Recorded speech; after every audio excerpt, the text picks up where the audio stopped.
being in your seats as we begin. We are on item 3D. Item 3D is the possible adoption of new teaching performance expectations addressing teaching reading and developing literacy. This item is being presented by Sarah Solari Colombini and Phyllis Jacobson. This is an action item.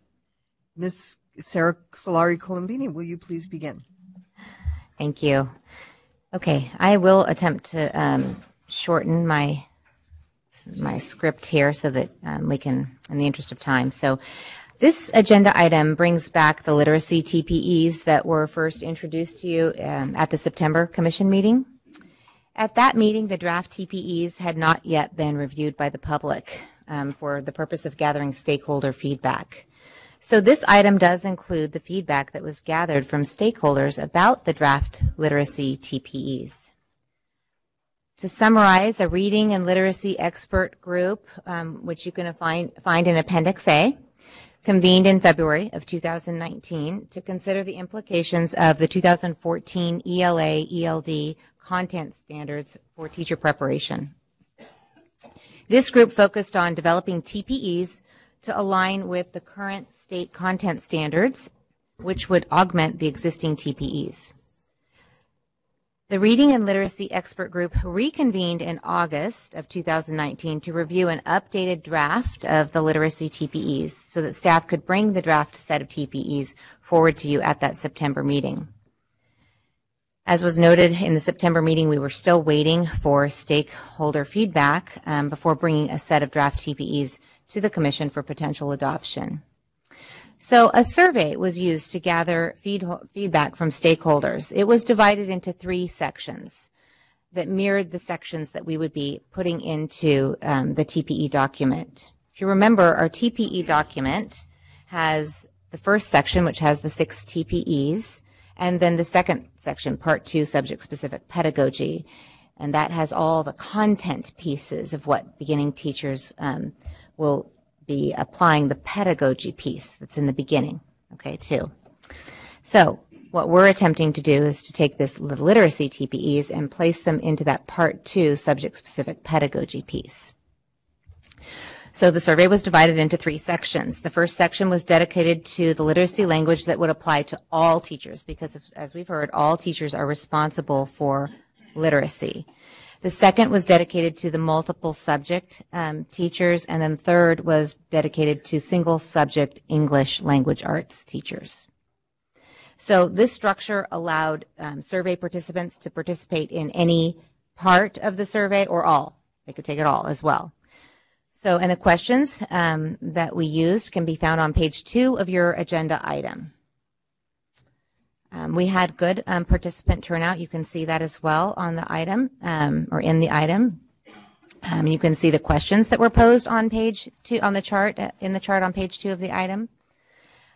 Overwhelmingly, we had support for the language that was that were in the TPEs, the literacy TPEs.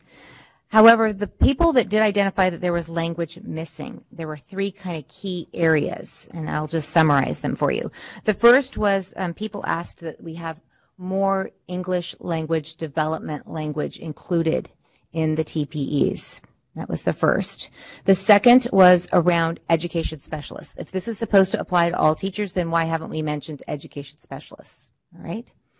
And so we did acknowledge, yes, that was a mistake, an oversight. We should, in fact, include education specialists in this language. And so staff went back and included that, corrected that. And so the draft set that you see in the back of this item does include education specialists. Now, with respect, and also another comment was also the inclusion of dyslexia, the dyslexic language. And so staff also included language that referenced struggling readers, and in parentheses, which could include students with dyslexia. Okay, we didn't actually call out one specific disability because there was, and that was intentional. We didn't want this to become a laundry list of all the disabilities students could potentially have, right? This is a document that applies to all teachers in all situations, all settings, all classrooms. For all students, and we're intentional about that phrase, all students. We even have a definition for all students. And so we're really mindful of that. Okay, so with respect to the comment that English language development needed to be included more so. Again, this document is a comprehensive document, and if you look to part 1 of the document, and specifically the TPE 1 is engaging and supporting all students in learning. There, of course, are the actual elements there, and there is an element with respect to teaching English learners. But then there's the narrative beneath that, those elements that really goes into detail about language development. And so staff felt that between the pedagogy in the first part of the TPEs and in part 2, subject-specific pedagogy, there's a paragraph referring to developmentally appropriate English language development, that between those two, staff felt that it was possibly covered because our survey was really just focused on the literacy language that would be placed in the document. So it was in isolation. It wasn't placed in the whole document itself. We thought that possibly people were looking at it within just that context instead of within the context of the whole document. So given that, there was one comment within the I believe it was in the multiple subject piece, and it was around assets-based instruction. Well, that certainly is in part 1 of the TPEs, and so in one of the elements, and we found that to be in part 1. So with that, those were predominantly the comments that we received about what language was missing from the TPEs, what people felt was missing. A summary of the modifications that we made to the draft TPEs has been provided to you on page 5 of the item. So I'm not going to read those to you because I'm sure you've looked at those. Now, staff did notice some inconsistencies, and these are definitely minor edits. And for instance, the definition for translanguaging on page 11 versus page 15 of your item, one sentence was somehow, maybe it wasn't cut and pasted correctly. So we will fix that. The second piece is in the single subject English language arts piece of the document. ELA, the acronym English Language Arts, ELA, was left out from behind beginning single subject. It just said beginning single subject teachers, and it should say beginning single subject ELA teachers. So there were 2 or 3 spots where that was left off. And so those are the only minor edits that we need to, and we will correct those. So, but they are not, they don't have any significant, they don't change the meaning of the document at all. So with that, the timeline for implementation of these TPEs for educator preparation programs in California would be for the 2021 to 22 school year, given that institutions have a review and approval process that exists. And then staff does suggest that the commission review the feedback and the modifications made to these literacy TPEs, and if appropriate, adopt the TPEs for use in educator preparation programs. I do want to remind you that these literacy TPEs do not take the place of the RECA. RECA is in education code. These are TPEs just that outline what teachers, beginning teachers, should know and be able to do with respect to reading and literacy. So that concludes my presentation. Hopefully that didn't go on too long. And I have Dr. Phyllis Jacobson with me to answer any of those really specific questions around the TPEs themselves. So, thank you. Thank you so much. We'll open for public comment. Jane Robb, would you please come up and state your name and affiliation?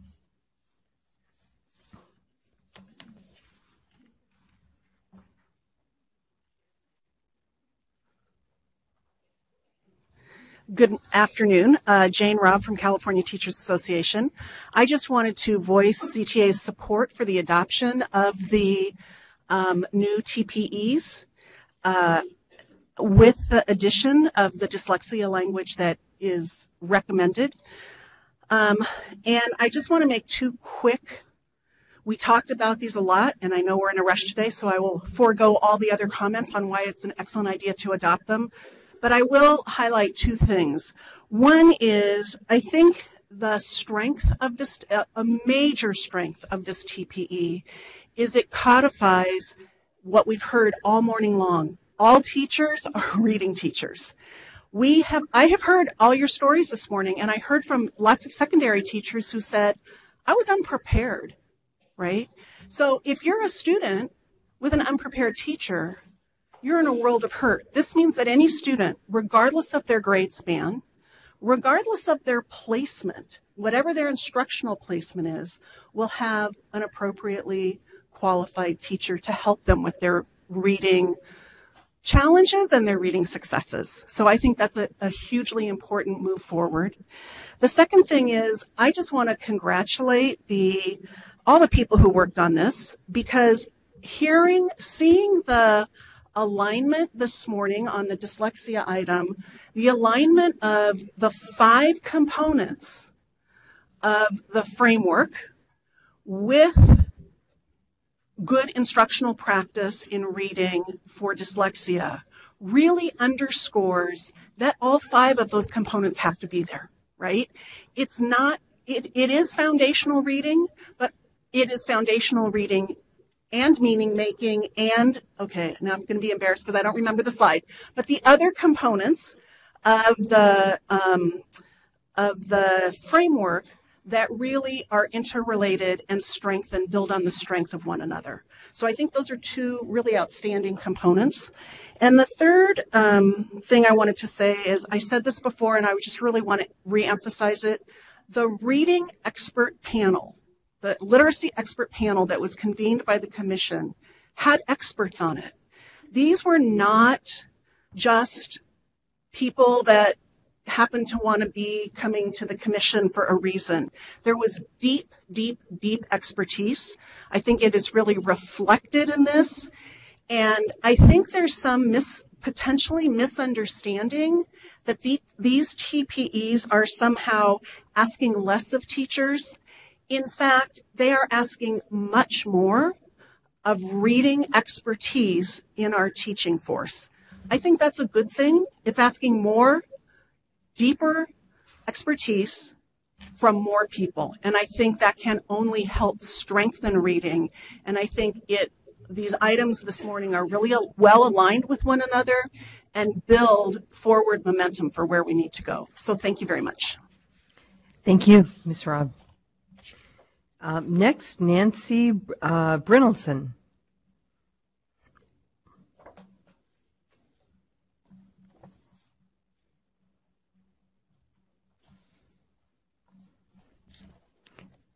Please state your name and affiliation for the record. This is on. I am Nancy Brynildson. I co-direct the California State University Center for the Advancement of Reading and Writing. And I'm pleased to be here to support the adoption of the teaching performance expectations.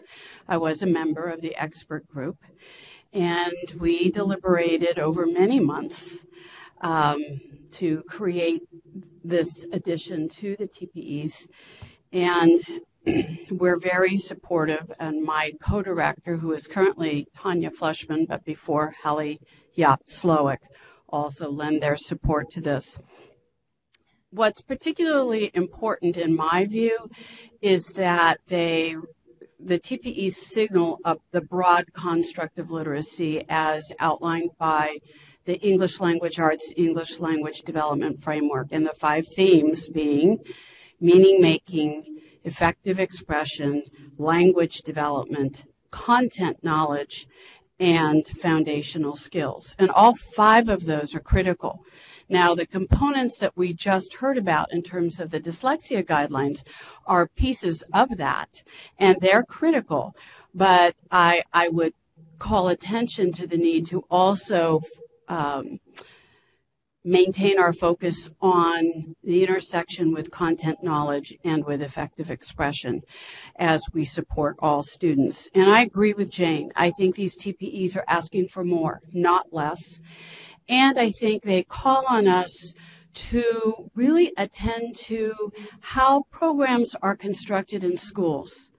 All the preparation in the world, all the induction, cannot counteract a haphazard approach to planning programming for young people. And as a former school principal and district administrator before coming to CSU and formerly CDE, I can't stress how important that is, and would hope that we could partner with administrators and specialists ed teachers to make sure that systematic, comprehensive programs are implemented for all.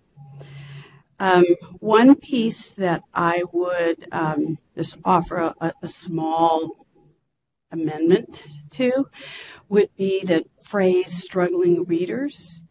We were careful in the framework when I worked on developing that to use person-first language.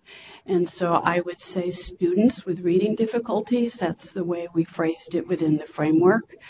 In my view, dyslexia is on the continuum of reading difficulties, and it's at the extreme continuum, of course, and merits attention. However, I do think that the phrase students with reading difficulties would be sufficient, but most importantly, let's put students first. And I thank you very much. Doug Gebhardt.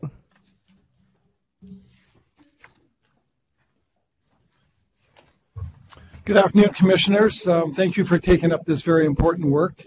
My name is Doug Gebhardt. I represent the Association of California School Administrators, and it's always a pleasure to come and work with you here at the Commission.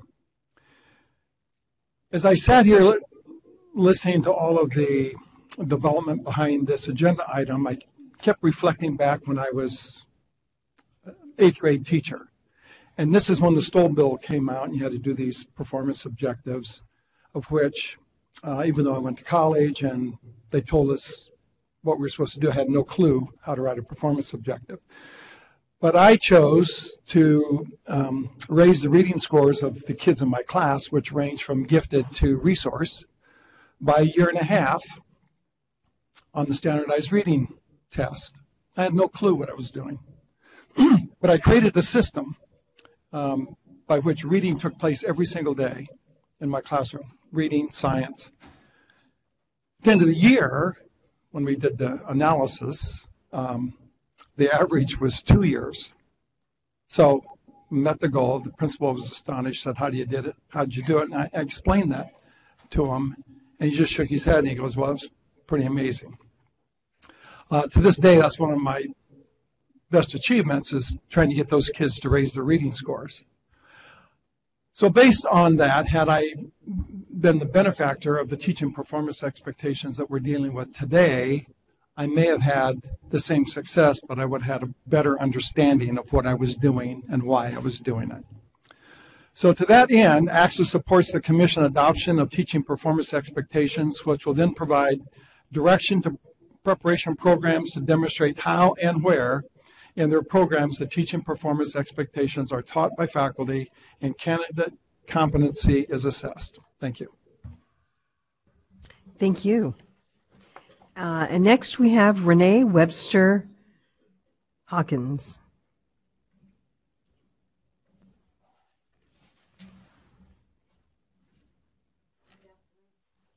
Good afternoon, Commissioners. Again, I am Renee Webster Hawkins, and as a member of the leadership team of Decoding Dyslexia California, we applaud the potential improvement of California's teaching performance expectations to equip all teachers with the ability to improve the literacy of all of our students, including with the ability to identify and effectively teach reading to students with dyslexia and other reading disabilities.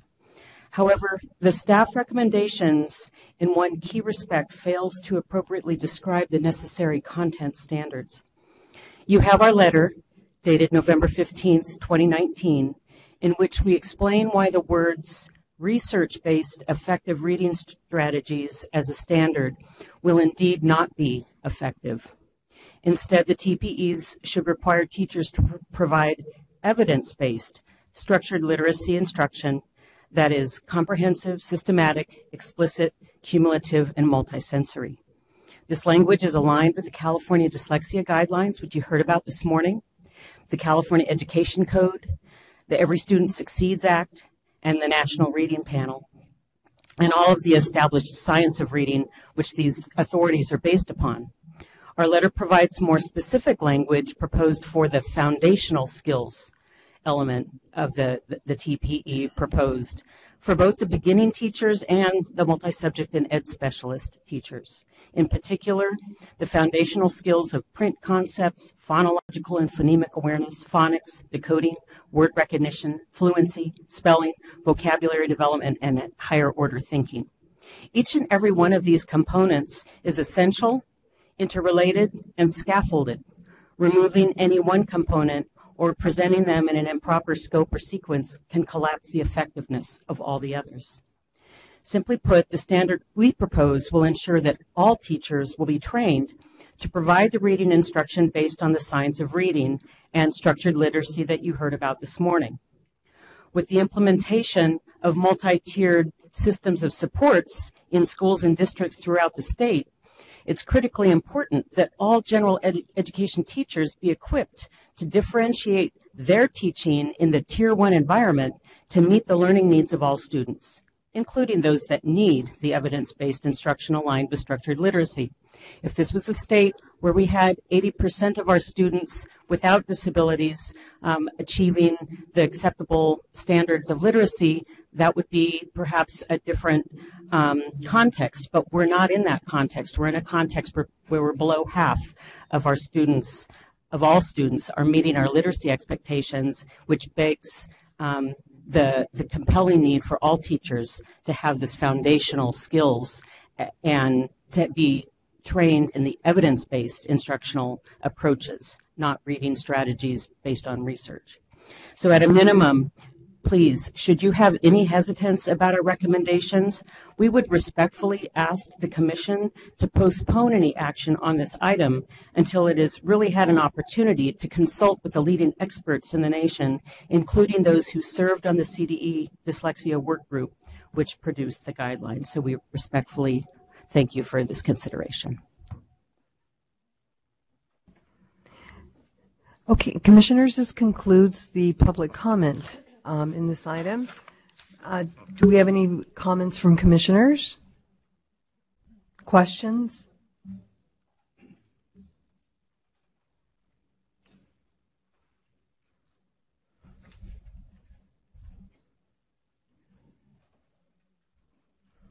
Commissioner Sloan. I want to thank the public comments. I agree with everyone that this is a step in really strengthening the work that we do in literacy instruction in many ways. And this, combined with the dyslexia item this morning, really signals an important step that we are taking in our work.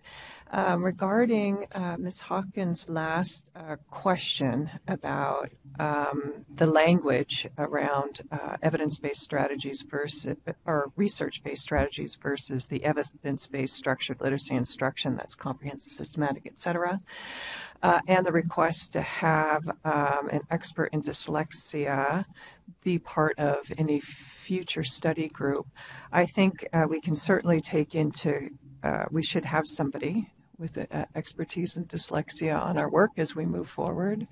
I think at this point, correct me if I'm wrong, that even if we adopt the TPEs as they stand today, my understanding of research-based strategies is they incorporate a broader umbrella, and that in asking, and what we proposed in the dyslexia item was that we were going to provide guidelines to programs on these evidence-based structured literacy instruction that is in the guidelines. So I'm just wondering if at this point we can be good with what the language says. If there are modifications needed in future, they could be considered.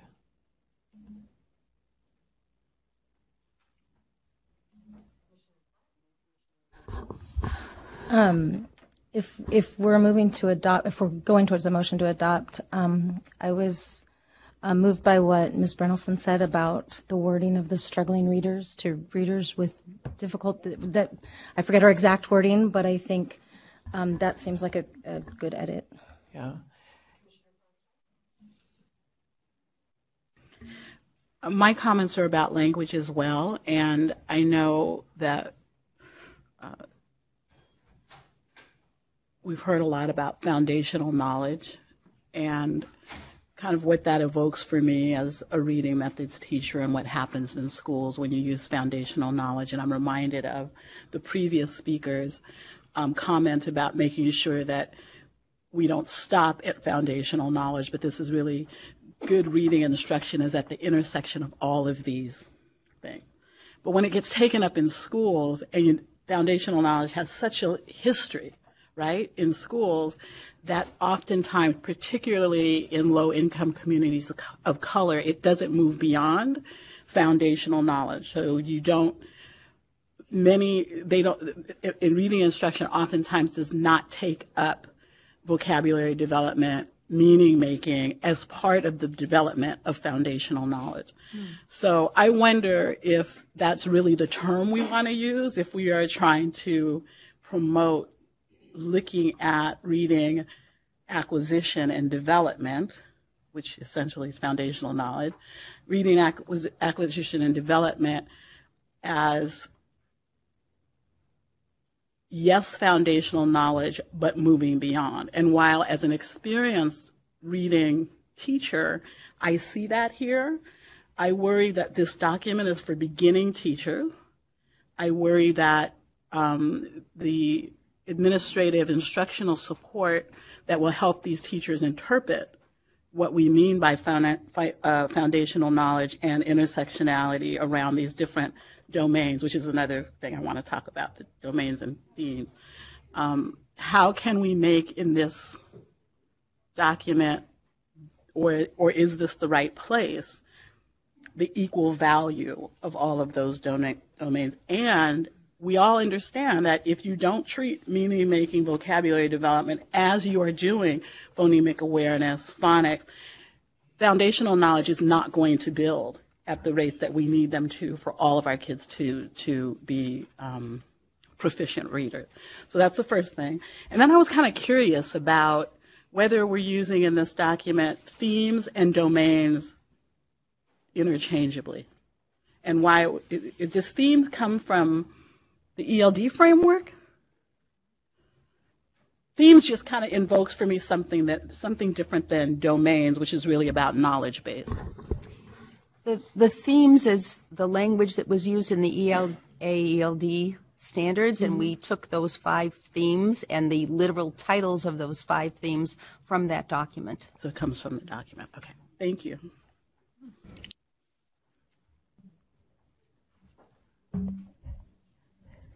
Is somebody ready to make a motion? This is an action item. Commissioner Sloan? I move that we adopt the new literacy TPEs and ensure that we change any language to student first language that's required. Okay, so we have a motion on the floor. Is there a second? Commissioner Kuhn? So motion made by Commissioner Sloan, seconded by Commissioner Kuhn. So we'll call for a vote. All those in favor? Aye. Anyone opposed? Thank you. Motion carries.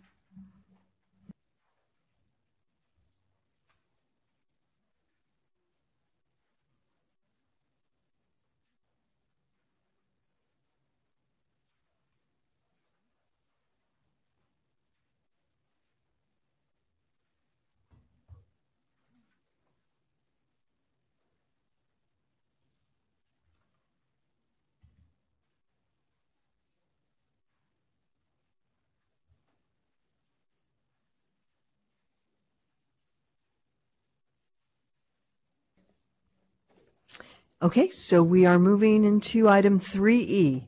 Item 3E is further discussion of the candidate assessment options for the teaching of reading and developing literacy. I'm starting to see a theme here. This item is being presented by Phyllis Jacobson and Terry Clark. This is an information action item. Ms. Jacobson, will you please begin? Yes, thank you. Good afternoon, Commissioners. This item continues the discussion of candidate assessment options for the teaching of reading and developing literacy. Part A of this item reviews current assessment practices, and Part B of the item, which will be presented by Terry Clark, discusses possible assessment options for the future. There are currently 3 approaches to assessing candidate knowledge, skills, and abilities relating to teaching reading and developing literacy. The first of these is the RICA, or the Reading Instruction Competency Assessment, developed by the Commission pursuant to Education Code 44238.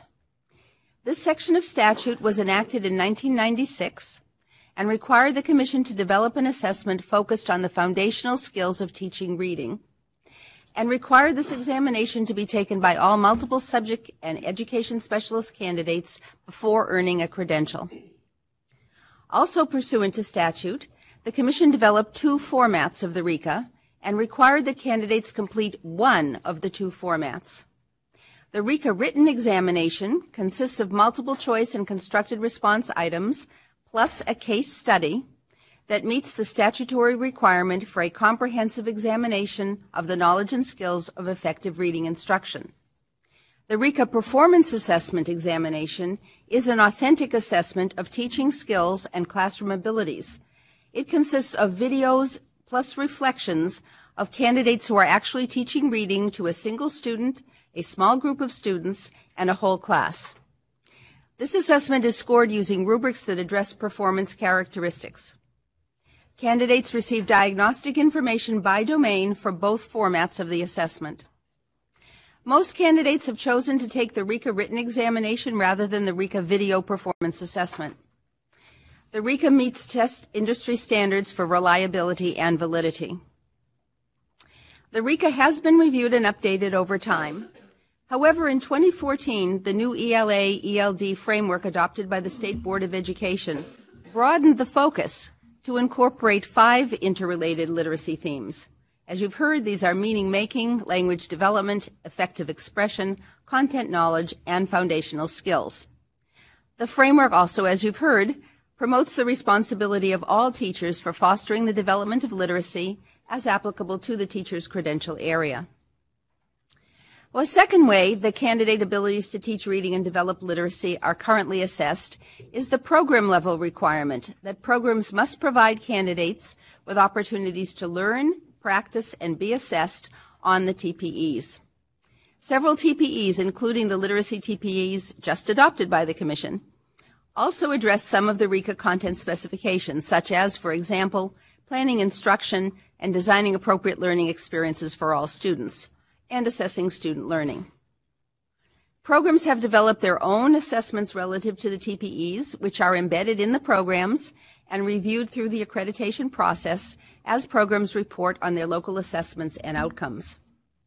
Program-level assessments are typically developed by faculty and are implemented in the context of coursework and clinical practice and are not required to meet standards of reliability and validity.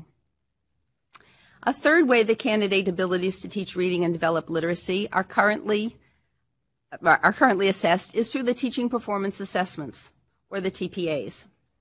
The TPA is currently the only validated and reliable metric taken in common by all multiple and single subject candidates. The Commission's assessment design standards require multiple subject candidates to address literacy and academic language development within one of the TPA tasks or activities, depending on the TPA model.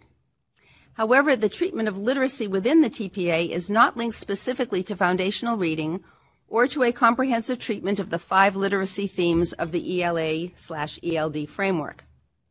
Within the TPA, single subject candidates focus on literacy by indicating how they will support students to navigate challenging text and develop academic language within the specific discipline. Ms. Clark will now move our discussion forward from what is now with respect to candidate assessment to what might be in the future. So at your last meeting, Commissioners, you directed staff to bring back additional information on possible approaches to assess the foundational skills of teaching reading and developing literacy. And that was including who should be assessed and what should be assessed. So this part of the agenda item is what staff was able to gather together and organize for you, and it's really designed to support your discussion about future assessment of a candidate's knowledge and skills related to teaching reading and developing literacy. So on page 5 of the item, there's a section talking about who should be assessed. You've heard comments that all teachers are teachers of literacy and reading. Historically, single subject teachers have not been assessed external to their preparation programs, but concerns have been expressed about some single subject teachers' ability to develop literacy in the content area of their credentials. The recommendation is provided at the top of page 6 on what we suggest about who should be assessed. What should be assessed? Currently, as Dr. Jacobson described, the knowledge of the foundational skills of teaching reading, which is only one of the themes of the current framework, is assessed external to the program for both multiple subject and education specialist candidates. With the focus of the current framework, some stakeholders believe that the focus of the assessment in the future really should expand to address the 5 interrelated themes, because the fact of the integration is essential to the teacher's knowledge and skills to work with their students. Other stakeholders believe that widening the focus of the assessment could water down the assurance that program completers are able to teach reading. This section of the item also provides some limited information about the neuroscience of reading. Additional review of the research really should take place. The recommendation for this section is found on page 9 of the item, and it really is, we need experts to think about this a lot more, think about it deeply, review the research, and provide their expert recommendations to the Commission as to what within each of the 5 themes should be assessed and at what depth should be assessed for which type of credential candidate. This would mean a new set of content expectations, or possibly more than one set of content expectations if single subject candidates are also included. The current RECA content expectations could be a part of this review process, as well as, of course, the recently adopted TPE language and the ELA-ELD framework. This expert group could also be charged with considering the design features of the future assessment. Then we get to the topic of how should candidates be assessed. And I've learned from Dr. Jacobson over time that there's a reality of assessment design that until you clearly understand what is being assessed and who is going to be assessed, it can be somewhat premature to really decide exactly how to do that assessment. So knowing the what and the who really is very important to firmly making a final decision on the how. That being said, though, the item does provide some information on 3 possible ways among a range of approaches that the future assessment of candidate knowledge and skills related to teaching, reading, and developing literacy could be done. It could be external to the program, a statewide assessment, a course and program embedded assessment, modifying a teaching performance assessment. There is currently a bill in the legislature to remove RECA as a credential requirement and instead focus on program embedded assessment of the knowledge and skills. The information in this agenda item and your discussion will be an important source of information as that legislation moves into the 2020 legislative year. With the now adopted literacy TPEs, all Commission-approved programs will be required to address this new content in their coursework, their clinical practice, and in the local assessment of their candidates. The options described below are presented as ways in which the state would retain some form of a state-focused assessment. An essential step for any future state-level assessment would be the development of appropriate content expectations for the assessment. At the minimum, this work would involve reading experts, identifying the content specifications, the what, of what a candidate must know and be able to do to effectively teach, as framed in the new literacy TPEs and in alignment with the current ELA-ELD framework, including teaching students the foundational skills of learning to read and developing literacy. In addition, these experts could recommend how these content expectations should apply to multiple subject education specialists and single subject teachers. In some letters and comments that you have received providing feedback on this agenda item, it is stated that the options, other than the RECA, would lower the expectations for multiple subject and education specialist candidates, or stated in another way, that these new content expectations would not have the same focus and rigor related to the foundational skills of teaching reading. I must respectfully state that statement is not based in fact. The specifics of what will be in the updated content expectations have not been determined at this time. If the content expert panel that suggested in this agenda item were to be convened and it were to recommend that all the current expectations related to candidate knowledge and skills related to the foundational skills of teaching reading need to be retained for multiple subject and education specialist teachers, that's what would be recommended to you as the commission. The recommendation for all the assessment options is that the content expectations have to be looked at, reviewed, updated, and brought back to you before anything else can be done. Let me provide just a bit of context on how content expectations and performance expectations work together. We have a very appropriate example in the administrative preparation world. For the preliminary administrative preparation, the body of the commission has adopted both content expectations and performance expectations. The content expectations specify the exact content the candidate needs to learn, while the performance expectations are the bigger picture statements of what the program needs to teach broadly, have candidates practice, and assess the candidates on. From the admin world, as an example, there's nothing really very specific in the performance expectations about school budgets. There's nothing on the APA where we're asking a candidate to work with a school budget. But if you go to the content expectations, there's a section on managing the school budget and personnel with 7 very specific examples of requirements underneath that topic. So as Dr. Jacobson shared, the programs will be required to teach, provide opportunities for candidates to practice, and assess all candidates on the TPEs, beginning in the 2021-22 year. But if there's an assessment beyond what the program does for all the TPEs, these updated content expectations would be what the assessment would measure. Now turning to the 3 assessment options in this item. Each take a different approach. The item provides some preliminary analysis related to each of these 3 broad approaches. There are some issues identified on the top of page 10. And these are topics that were discussed briefly at the last meeting and things staff thought about in between the meetings. The need for a change in statute, the availability of outcomes data, the assurance of competence of candidates, that whole list on the top of the page. We try to analyze each of these 3 options related to those ideas, and there is a table. You know I love my tables, on page 14 that summarizes these topics related to 3 options. Briefly, option A is still an external to the program statewide assessment. New content expectations, it could be developed, it could be a performance assessment or a paper and pencil assessment. Candidates would be required to pass it. It would assess the new content expectations. There is a variation, option A1, which would say, everybody must take that assessment at least once. But instead of now where we're hearing that there are some candidates who take the RECA 4, 5, or 6 times, after taking the assessment once, the candidate could take coursework and their program could provide remediation and assess them. So they actually never have to take it more than once unless they wanted to take it instead of doing the coursework. Another thing in this external to the program assessment is currently the RECA is 1 score.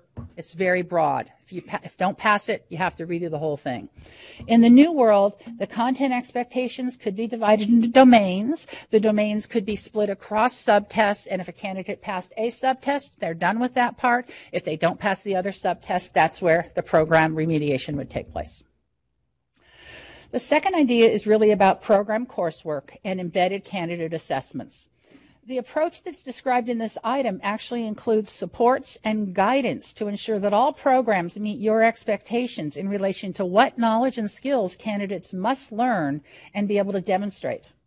The item describes developing guidelines for the program embedded assessment, a case study where they're using actual candidates in their field experience, as well as common rubrics that could be developed, and the programs would apply those common rubrics, providing technical assistance to the programs and collecting data from the programs about how their candidates are doing on those common rubrics.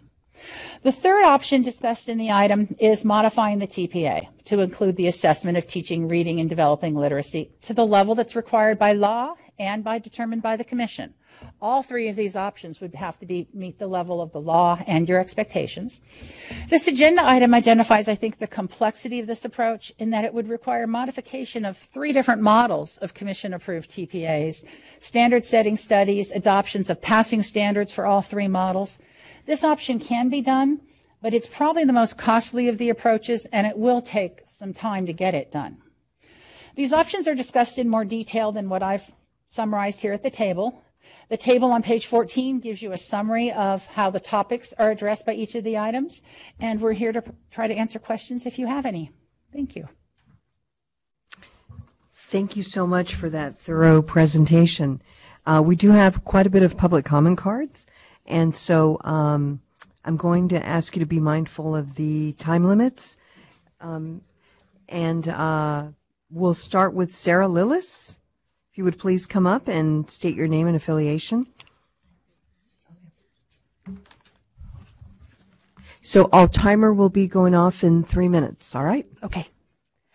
Good afternoon. I'm Sarah Lillis. I'm the Executive Director for Teach Plus California, and I'm here on behalf of our 2019-20 Teaching Policy Fellows who couldn't be here because they're in the classroom today, but recognized, as we've heard, I think, a very common theme. They are both single subject and multi-subject teachers, but they all consider themselves teachers of reading and see the incredible importance of this, both in terms of what they've seen among their peers, folks who come into the classroom not feeling prepared to teach reading, and from their students and their hope for more equity in terms of making sure that all of our students have the foundational skills to excel.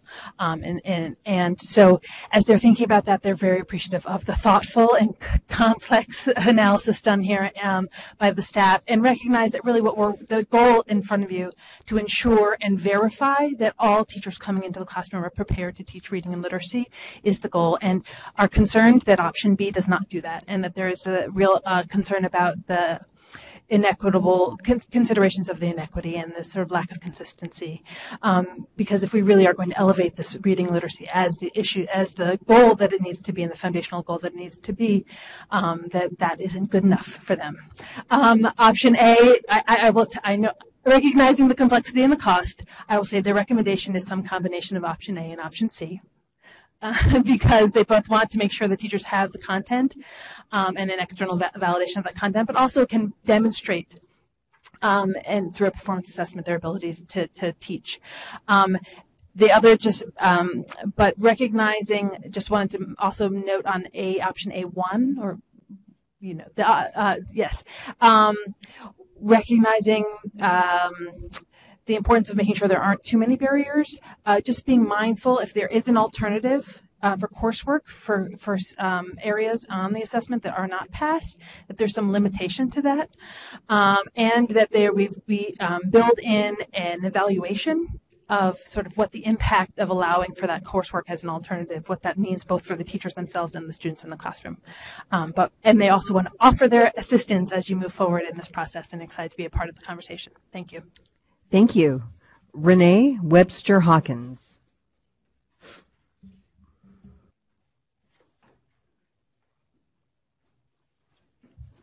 Good afternoon. I'm Renee Webster Hawkins from Decoding Dyslexia, California. You have before you our letter dated November 18th, 2019, and we apologize for the belatedness of it, but the staff report wasn't posted until after the close of business on November 15th, 2019. Whether intentional or not, DDCA strongly opposes any approach which would minimize or depend on a modification to the statutory requirement to assess foundational reading skills for new teachers as part of the credentialing process.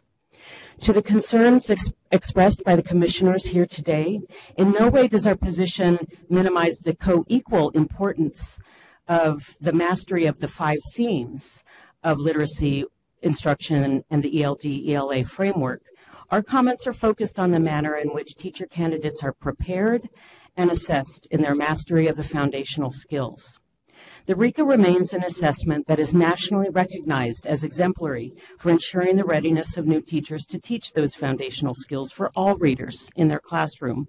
And because there's really no dispute that the mastery of those foundational skills are essential for all of our candidates, it seems wholly premature to focus first on alternating the manner of assessing candidate competency. The first place of examination should be first on the teacher preparation programs themselves. We believe that the proper first focus is to examine or conduct other such review of the RICA passing rates of the various teacher preparation programs through accreditation or other processes. We are grateful for the openness of the Commission to the inclusion of dyslexia experts on work groups that are studying the TPEs or examining these credentialing requirements. The readiness of our teacher candidates to enter the classroom, qualified to teach and improve the literacy of our students, is indeed the most important work that you do, and we are grateful for your consideration of our concerns. Thank you. Thank you. Efraín Mercado.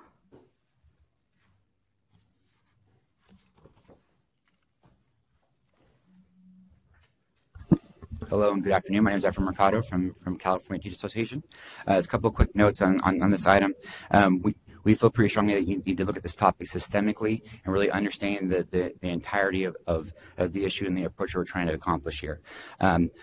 Under the idea of having the revised TPE, which would be more rigorous, having the rubrics, which would be more rigorous, that would be the commonality across the state that would be applied across the teacher preparation programs. So with that, we are supportive of option B within this structure, and feel that option B is most aligned with the assessment for the purpose of learning and those practices that could be applied across the board between teacher preparation program, the teacher prep educator, and the candidates to really refine their practice and do that within that structure, as opposed to outside of that structure with a moment in time assessment that can't really cover those different pieces, as well as the performance elements within the program to allow the candidate and their educators across the board to really allow them to implement that rapid cycle of continuous improvement approach to improve practice throughout. And so we feel strongly that option B would be the way to go, and we look forward to working with the CTC and the commission members on that topic. Thank you. Thank you, Mr. Mercado. Doug Gebhardt.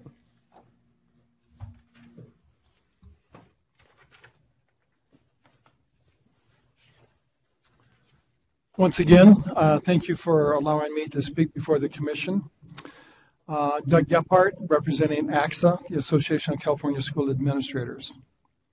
On behalf of ACSA, we support option B, which would require programs to update their coursework and embed assessments that would be aligned with the literacy teaching performance expectations.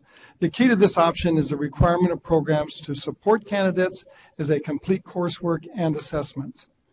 The accreditation process, as noted in Agenda Item 3A, would assure that those who teach and provide educational-related services have the knowledge, skills, and abilities to be effective educators. Thank you. Thank you. Jane Robb?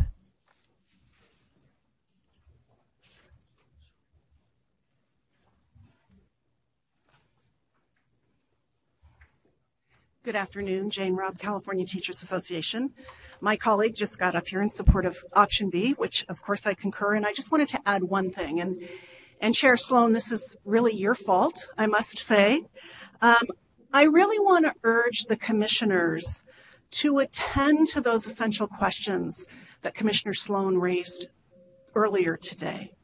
I thought they were profound. I thought they were really helpful. And one of them really stuck with me, and both Executive Director Sandy and Commissioner Sloan spoke to that, and that was the question of equity gaps. You were talking about equity gaps for children, for students, K-12 students, but I also think we have to attend to that for teachers.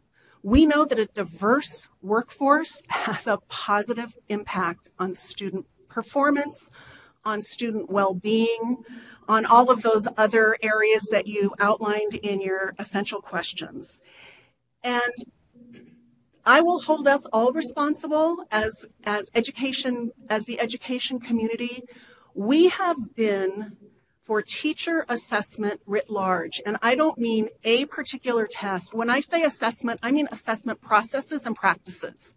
Because assessment, we cannot equate just with a test or a discrete event at a point in time. It's much bigger than that.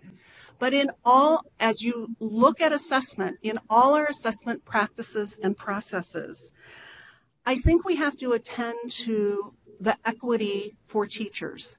And does it bring in a diverse workforce? We've been lazy because what we've said when this issue has come up before about some of our current and past assessment practices is, well, it meets the standards. It's been through bias review. It meets the standards for validity, and it's not biased by, the field of practice. But I think we can do better, and we have to do better than that. To me, this is not a perfect analogy, but if you came to me and you said, Jane, 20% of your students in K-12, 20%, they have 20% of African American students or English learners. They are graduating at a 20% less rate than all your other students. And I responded to that with, well, we've reviewed our curriculum standards and our curriculum has no bias in it. And we've reviewed our tests and our tests have no bias. So I'm done. I've met that standard. That's not enough. I think you would take me to task if I had that, if I just said, well, we're unbiased, but it doesn't matter that a big proportion of students or certain students are failing. And that's exactly what's happening in teacher preparation around current literacy assessments. It's not good enough. We have to do better.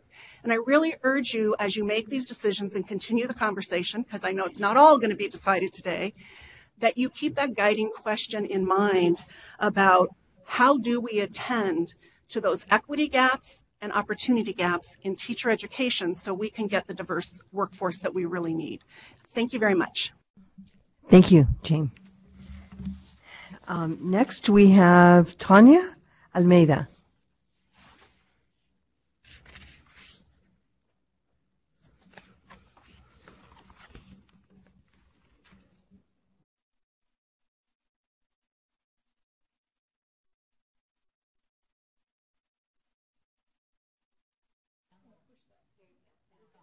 All right, thank you. Good afternoon. I am Tanya Almeida. I'm with Riverside County Office of Education, where our largest body of work is really our induction program and our new special education intern program. I'm the director of the Center for Teacher Innovation there, and I also am an adjunct professor for Brandman University, where I teach the intern seminar courses, which are designed to support teachers in preparation of the TPAs. My comment this afternoon is on behalf of Riverside County Office of Education. First and foremost, our COE strongly supports ensuring new teachers are prepared to effectively teach all students how to read. We see this as an exciting time of opportunity to improve how we ensure new teachers are prepared to teach reading.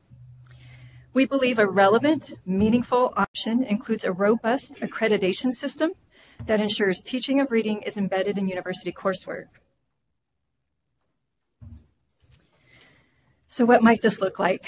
So I'd like to invite you to envision university courses that provide multiple opportunities for teacher candidates to learn teaching of reading and literacy skills as defined in the new TPE, as well as the framework, and to practice and demonstrate their competency in those skills through multiple performance assessments embedded throughout those courses and assessed through common rubrics.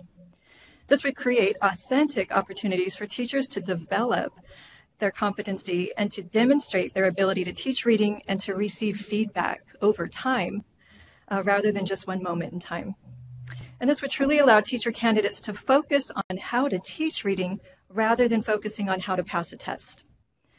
So almost after 25 years, if there is an opportunity to improve the accountability for preparing teachers to teach reading, let's not just create something different, but let's create something better. Thank you. Savannah Campbell.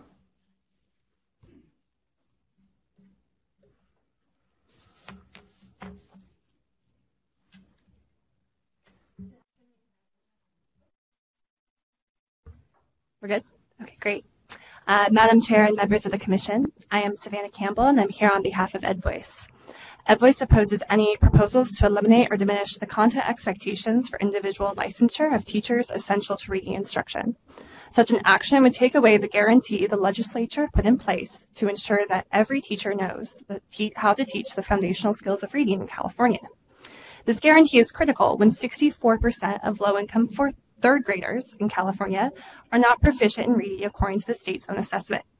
Science-based reading instruction is not only necessary for students with dyslexia or a small number of struggling readers. It is essential for solving the literacy crisis affecting hundreds of thousands of students every day in California. There is scientific consensus on best practice. The National Reading Panel's meta-analysis of over 100,000 research studies is clear, and it remains consistent with the current statutes, frameworks, and licensure requirement. In contrast, item 3E cites a single 2015 study on reading instruction that had an N size of only 16 literate adults as its basis for claiming that there is contrary new brain and neuroscience research into the way students learn to read. California must not throw out 30 years of research for a single study with an N size of 16. EdVoice supports a system of 1, objective standardized individual teacher licensure, and 2, IHE accreditation with strong state-level oversight of content expectations. The state cannot delegate its responsibilities to administer a reading instruction licensure assessment to teacher preparation programs through their coursework or locally developed assessments. There is no statutory authority to do so. EdVoice urges the Commission to engage in the appropriate oversight of licensure assessments and the outlier preparation programs which demonstrate high failure rates. If the test is determined to be valid and free of bias, the Commission should consider revisions to the exam within its authority, including detailing errors in the score reports to candidates, changing the essay component of the case study to a constructed response, and dividing the component parts of the test for retakes. Indeed, EdVoice believes the Commission must hold IHEs accountable for their role in preparing candidates for licensure. Current program reviews do not systemically consider exam pass rates, when these institutions promise to prepare teacher candidates who dedicate substantial resources to these IHEs. Pass rates range from 55 to 100% for schools of all varieties and demographic makeup. If program completers are failing the assessment multiple times, the Commission should pursue the statutory authority to allow program completers to bill their respective IHEs for retakes. At a minimum, as truth in advertising, every program with a high failure rate should have a failing or conditional status on its accreditation review. Thank you for your consideration. Thank you. Janet Davis.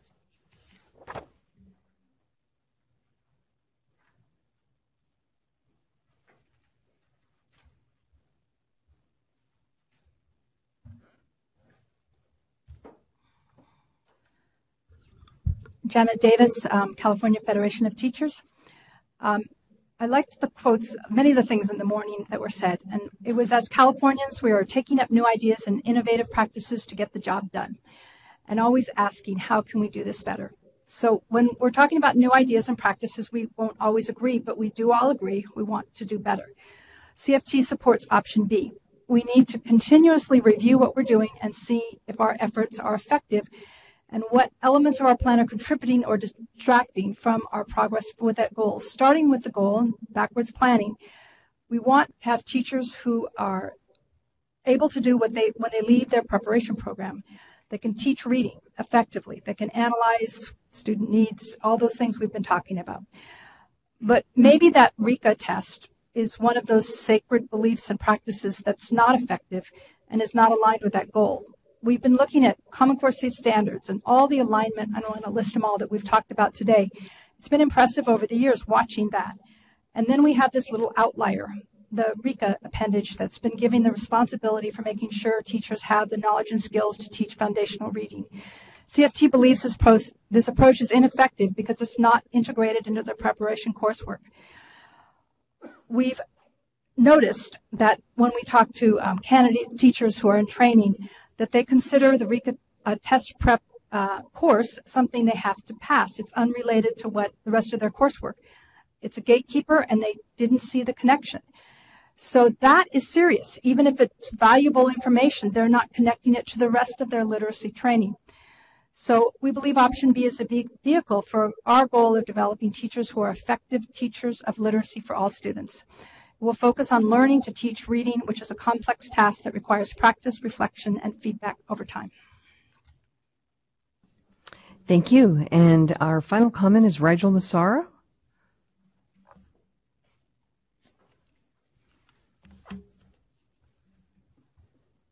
Good afternoon, Commissioners. Rigel Massaro with Public Advocates. Good afternoon.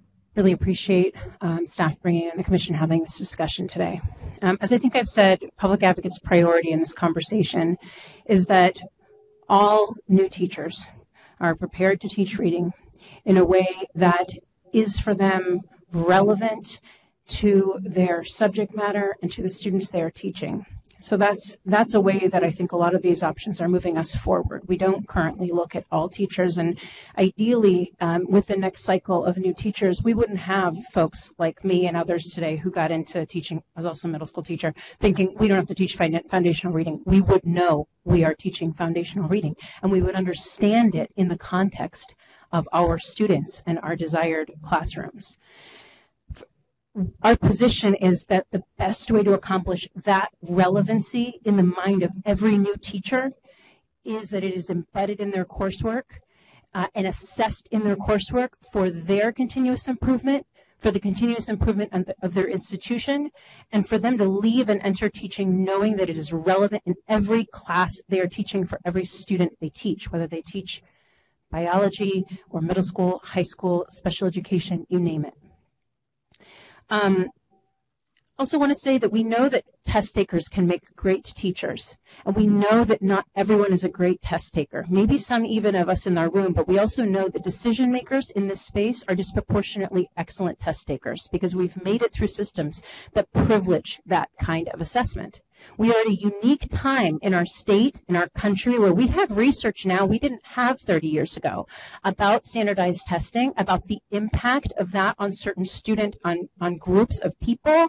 And it would be a disservice for us not to seriously consider that research when our own UC system is considering that research, and many other bodies and experts are recognizing that we really need to think carefully about having a standardized approach, which can be highly stressful for folks, for all kinds of different applicants. As Jane said, we desperately need a diverse teacher workforce. The new research in this area also is uncontroverted, that the diverse teachers are good for every single student, and particularly the students of color that we have an imperative to meet the needs of. I think that's about all. We can do better right now. Like, this is our time to do better. This is our time to step back and think about what is it that we know about teaching and learning for our students? What do we know about it for our teachers? I really think that looking at, I do have some questions about the data component. As you know, I love it, of option B. And at the same time, I'm really desiring that every new teacher understands reading, gets multiple opportunities over a period of, say, a semester or a year to be practicing, assessing, getting feedback on multiple types of learners in a context that we know works for the majority of candidates. Thank you. Thank you. So this concludes our public comment. Commissioners, comments or questions on this item? Yes, Commissioner Alavi. Excuse me here. So in the 18 months or so that I've been on the commission, I don't think I've heard a kind word for this RECA test. I have really tried to really grapple with it, but obviously this RECA test is not serving us well at this particular time, though it may indicate some strengths. It does not do a lot. It does seem to be a gateway for certain teachers, and I have to agree with the last speaker, Ms. Nassaro, isn't it? That this is the most important thing that I think our teachers need to do, is to teach reading well. In our district, we've set reading by third grade as a great goal. We've set that goal now for the last 5 years. We've made baby steps towards that goal, and we are dedicating ourselves to this goal. So I'm just saying that whatever we can do to strengthen teacher training in the actual program is just essential, and obviously getting a new assessment that might help maintain that is essential. And honestly, I'm not sure which of these options is the best to get us there. So I'm going to have to rely on staff to tell us that. But I just have to say that dumping the RECA and moving towards a better teaching program within each program is the way to go. Commissioner Hind, Commissioner Wall, and then Commissioner Hind. So when I think about this item, I think about trade-offs. And I've seen few items. I mentioned before that prior to these meetings, I meet with the deans in the private not-for-profit sector.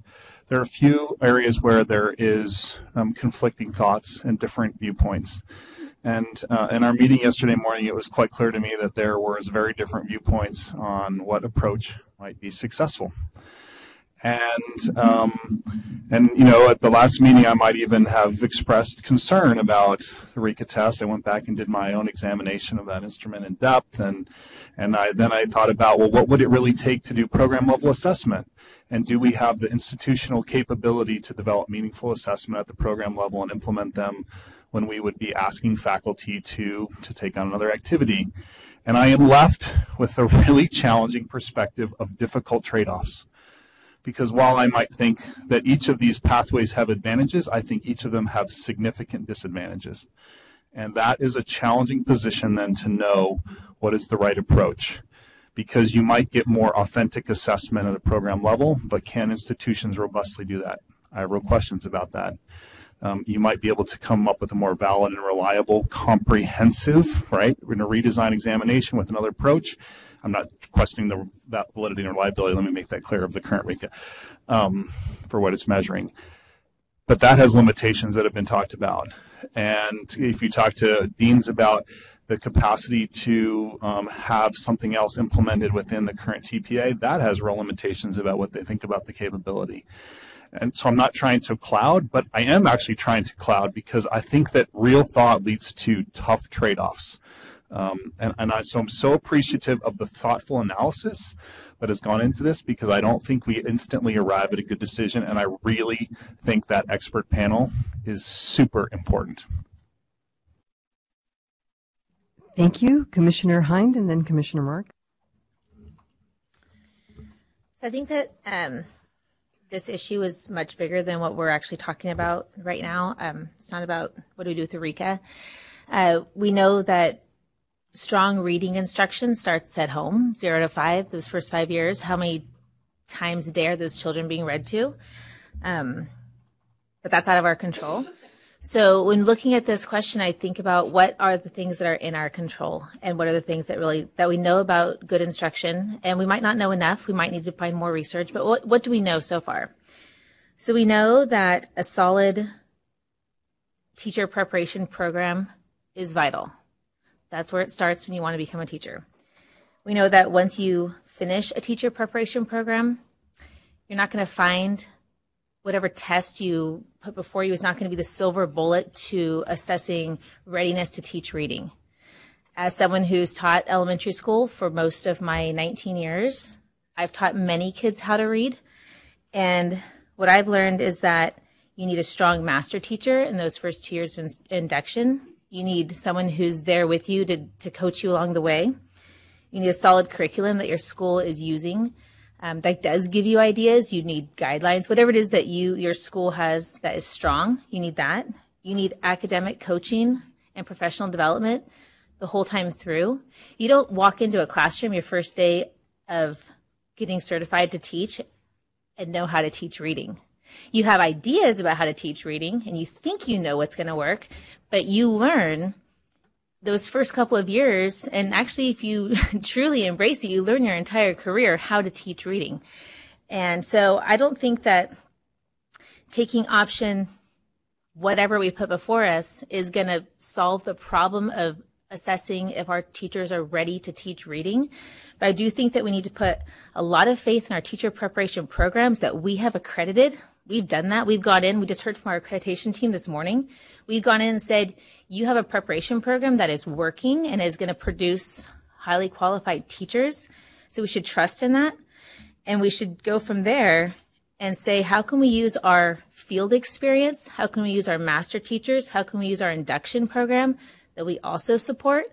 How can we do all these things that we've said work for making teachers successful and put that in under the lens of reading, and trust that we have the support systems out there, that we are not going to just graduate someone from teacher prep program and they're going to be a stellar reading teacher. Unfortunately, it's probably not going to happen no matter what subject area you put in front of them.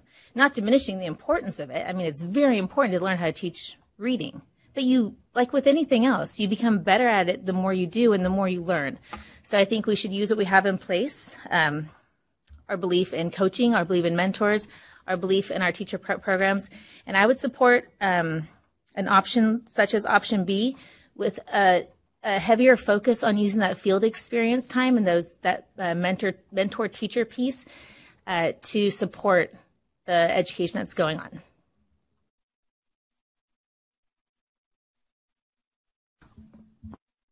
Well, I appreciate all the public comment. That was really caused me to think a lot about a lot of things.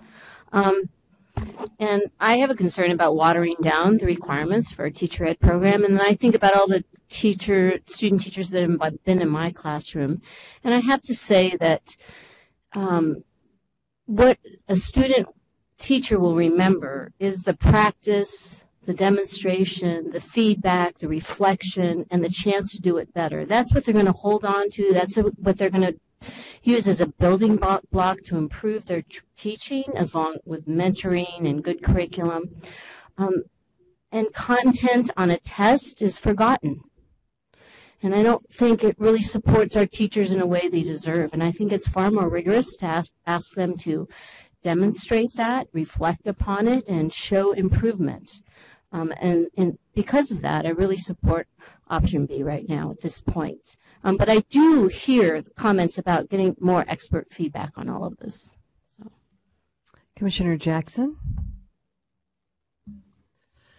So I really appreciate everything that's been said, and really I'm going to talk about the last speaker, because I think that's where the superintendent is. I think that's where the president of the board is, in terms of we have a really great opportunity in the state of California, as diverse as our students are in this state, to really start to get some things right and be a leader in this country and across the world, really. And there are systems that are looking at California and seeing that we're doing great things out here, but we need to take it to the next level and really keep in mind that we have these great students in the state of California that are diverse.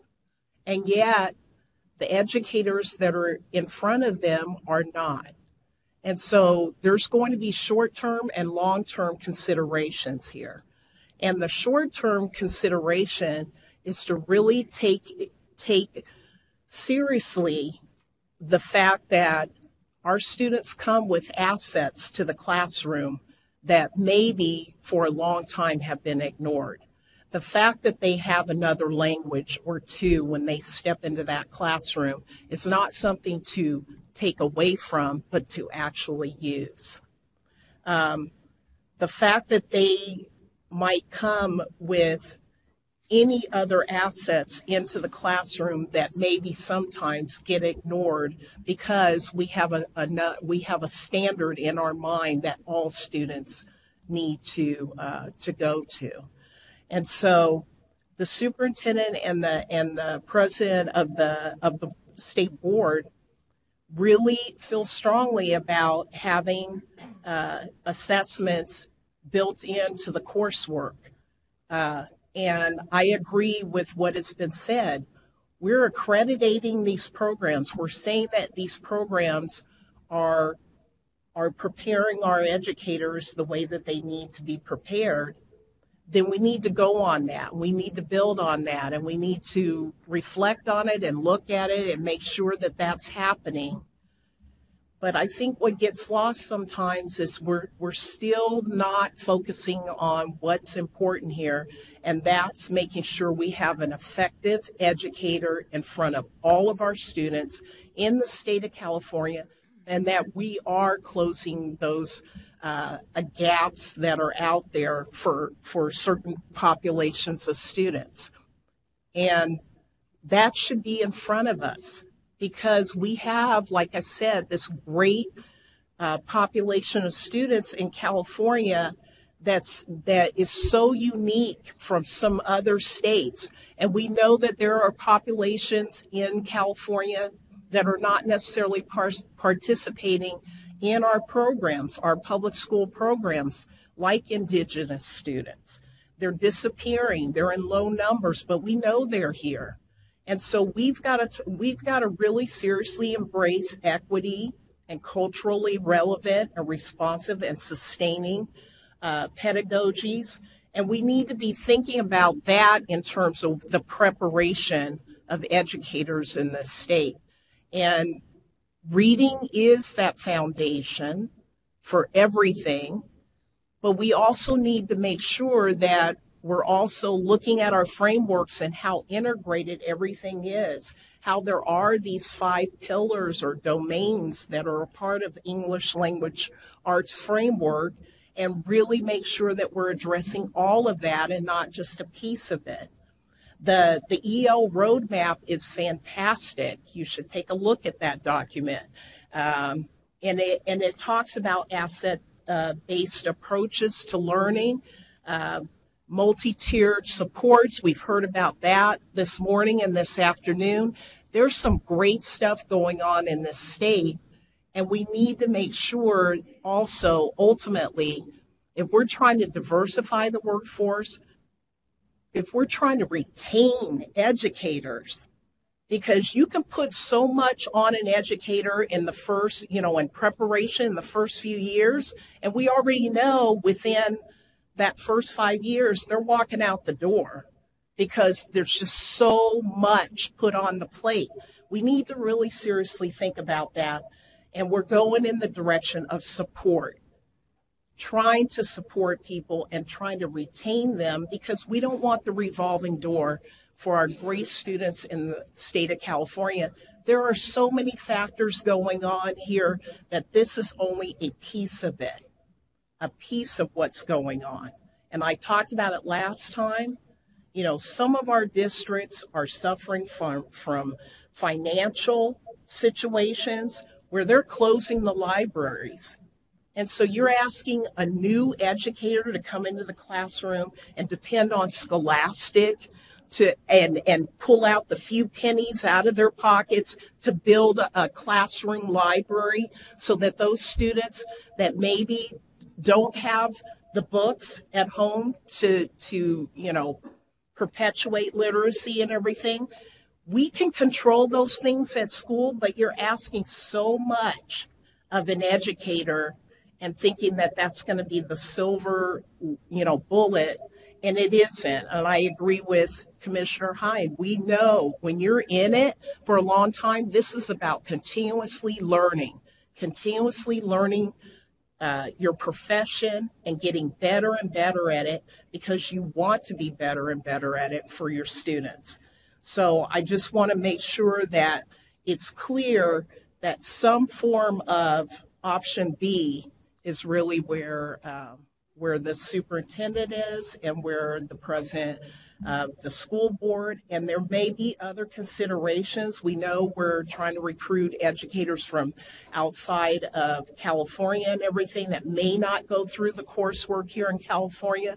There may have to be other options for people depending on their circumstances, but that's where they're landing.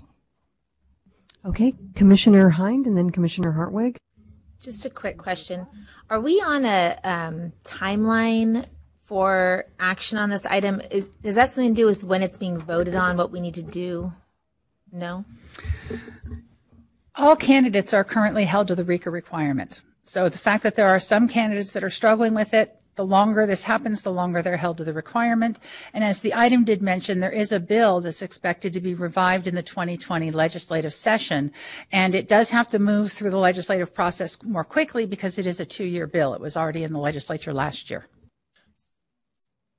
Are you talking about in this moment of the commission meeting or in the moment of the item? I'm wondering if we can not take action on this item today and possibly just talk some more about it and get some more research. And absolutely. No, this was intended as an information item. Yeah, and so there were two staff recommendations. One is to direct staff, and you can either direct us or we'll do it on our own without your direction, which is to continue to consult with the research and with experts in this field to deepen our understanding of where we are currently and to take all of this conversation into consideration and come back to you at a future meeting as things begin to emerge. There has been I think we need help as a staff that an expert group of some kind could really help us with.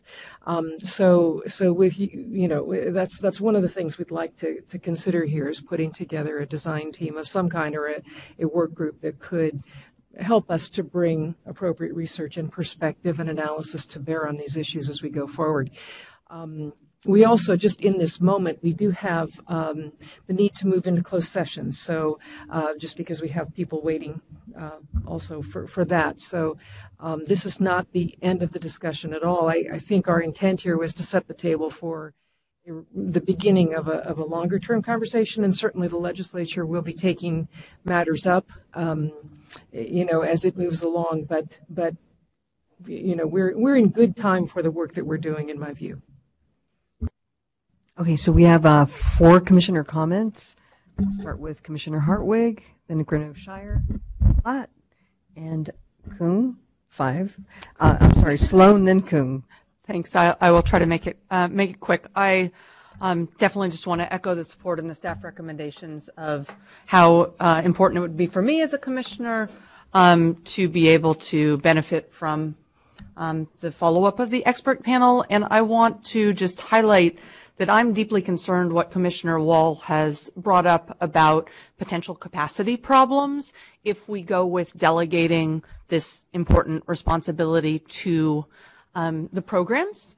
And so that is separate from a concern about whether perhaps that is theoretically the best path. But in terms of when we come to a decision making, I think it is going to be very important for us to have real data and feedback from the field of our preparation programs about whether they feel that they could effectively do this, as well as from experts about what that would actually mean for the programs to do it. As we know, there are incredibly competent people who work in and run these programs, but we also know that there is variation amongst the programs, and that is also an equity issue as well. So that would be extremely helpful for me in terms of whatever follow-up we have, that we have that we are not talking theoretically about what these choices are, but that we actually know what it would look like if we hand it over. Thanks.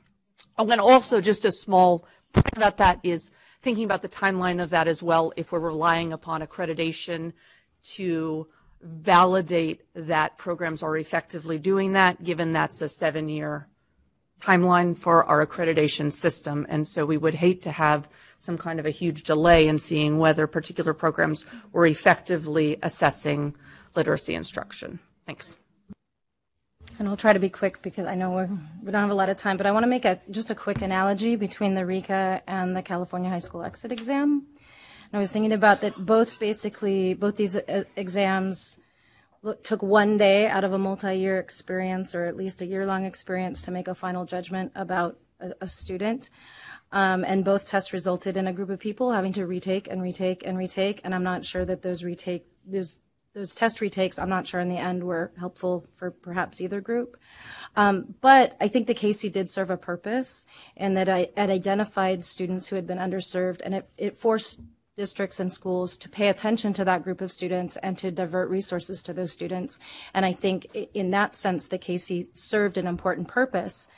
So I'm just wondering if RECA might be equivalent to the CASE in that regard, perhaps, in that initially it drew attention to the issue of reading and how teachers were being prepared to teach reading, but perhaps RECA might go the way of the CASE in the sense that it got our attention, and now we're finding a way to perhaps embed it in other ways into teacher preparation programs. Commissioner Grinnell Shire. I'm mindful of time. I appreciate that we're going to take a little bit more time to think about this, and I agree with Commissioner Wall that I want us to look at the trade-offs, not only in terms of program capacity, but the field of reading and literacy, and make sure that we have divergent voices on this expert research panel that we're bringing together that can help to inform us. Again, I mentioned the UC-CSU collaborative on neurodiversity. I'm learning more about this. There's some expert folks on that panel that we might want to be bringing into this conversation. Commissioner Sloan and then Commissioner Kuhn.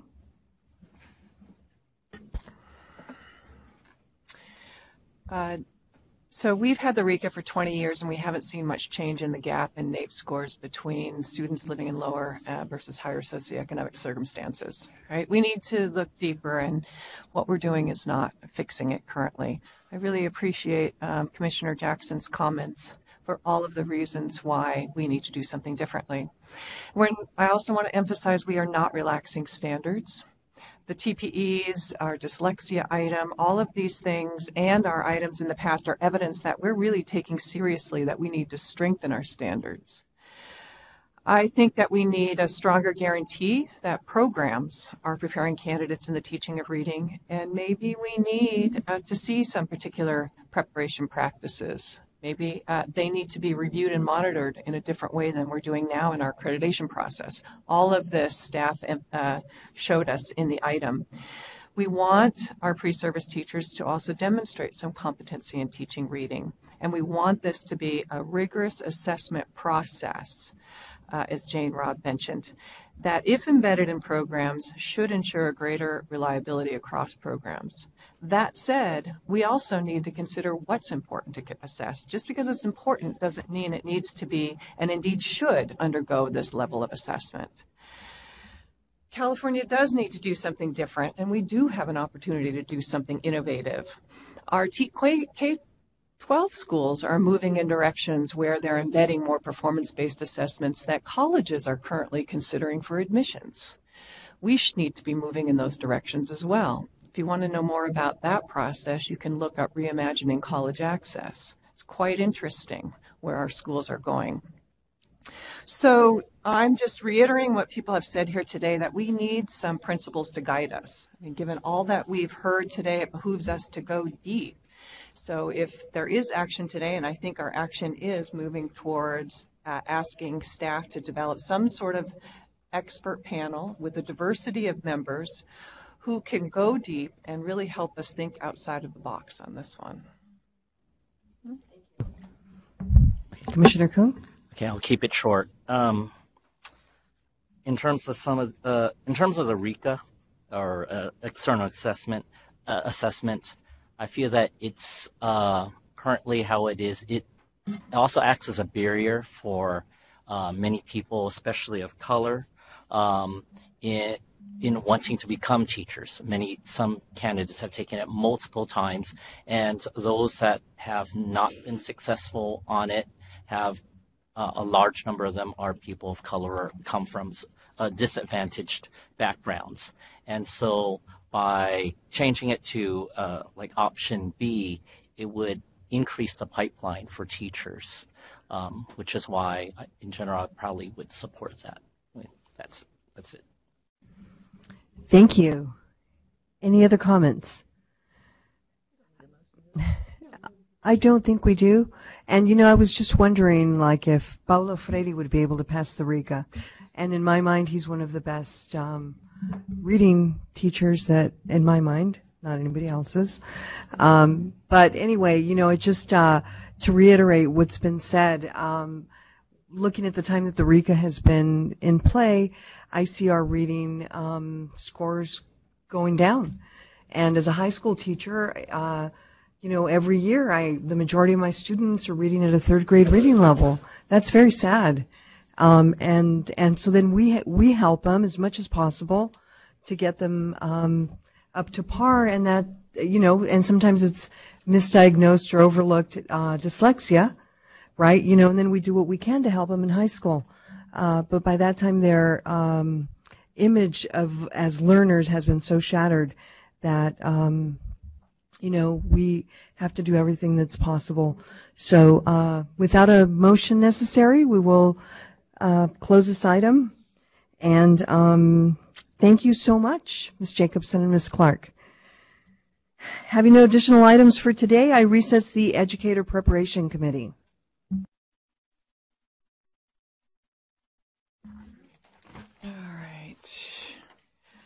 Okay, I'll now recess the general session. Members of the commission will go into closed session. The general session will reconvene at 8:30 tomorrow morning.